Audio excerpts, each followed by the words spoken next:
জানেনে এটা চিম্পল সৰল মন্ত্ৰই আপোনাৰ ভিতৰৰ সকলো হেট্ৰেট সকলো ঘৃণা সকলো জাজমেণ্ট নাইকিয়া কৰি পেলাব পাৰে নমস্কাৰ আজি আমাৰ 21 দিনীয়া হোপনপন যাত্ৰাৰ 14তম দিন আজি আমাৰ থিমটো হ'ল অতি পাৱাৰফুল সেইটো হ'ল সমগ্ৰ মানৱ জাতিৰ প্ৰতি প্ৰেম সঁচা কথা ক'বলৈ হ'লে আমি সকলোৱে কোনোবা নহয় কোনোবা সময়ত মানুহক জাজ কৰোঁ তেওঁলোকৰ ৰং ভাষা জাতি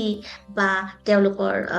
বিশ্বাস নতুবা তেওঁলোকৰ ফাইনেন্সিয়েল অৱস্থাটো চাই আমি জাজ কৰোঁ আৰু সেইটো আমাৰ বহুত বেয়া প্ৰগ্ৰেমিং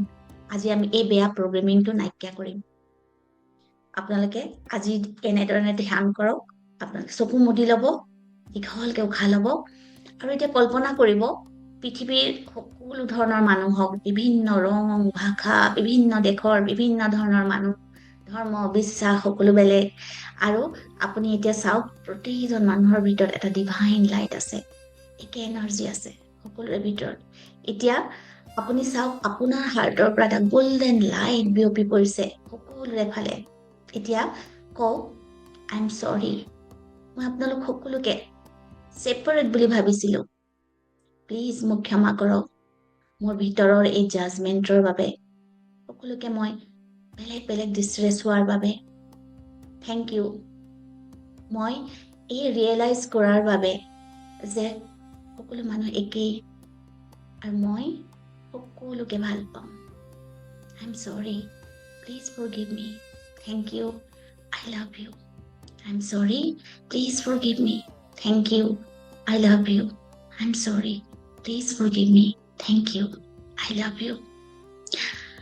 যেতিয়া আপোনালোকে এই প্ৰেক্টিচ ৰেগুলাৰ ভাৱে কৰে তেতিয়া আপোনালোকে নটিচ কৰিব আপোনালোকৰ ভিতৰত সেই জাজমেণ্ট মানুহক এনেকুৱাহে তেনেকুৱা এইবোৰ যিবোৰ কোৱা জাজমেণ্ট থাকে সেইবোৰ নাইকিয়া হ'ব মানুহৰ সৈতে আপোনালোকৰ কানেকশ্যন বাঢ়িব আৰু ভিতৰত এটা ইনাৰ পিচ অনুভৱ কৰিব আৰু আপুনি নেচাৰেলি কম্পেশ্যনেট হৈ পৰিব আজি আপোনালোকক মই এটা চেলেঞ্জ দিছোঁ সেইটো হ'ল অতি কমেও 3জন ভিন্ন ভিন্ন বেকগ্ৰাউণ্ডৰ মানুহৰ সৈতে আই কণ্টেক্ট কৰি মনে মনে আই লাভ ইউ বুলি ক'ব আৰু কমেণ্টত লিখিব যে ডে 14 কমপ্লিটেড আৰু মই এই চেলেঞ্জ একচেপ্ট কৰিলোঁ আপোনালোকৰ নিজৰ অভিজ্ঞতা শ্বেয়াৰ কৰিব আৰু আপোনালোকে যদি এই জাৰ্ণিটোত মোৰ লগত আছে তেতিয়াহ'লে লাইক কৰিব ছাবস্ক্ৰাইব কৰিব বেল আইকনটো প্ৰেছ কৰিব আৰু এই ভিডিঅ'টো শ্বেয়াৰ কৰিব যাতে কাৰোবাৰ জীৱন সলনি হয় আৰু আজি মনত ৰাখিব I am sorry please forgive me thank you I love you আপোনালোক সকলোকে লাভ আৰু লাইট পঠিয়ালোঁ কাইলৈ আপোনালোকক এটা পাৱাৰফুল ডে 15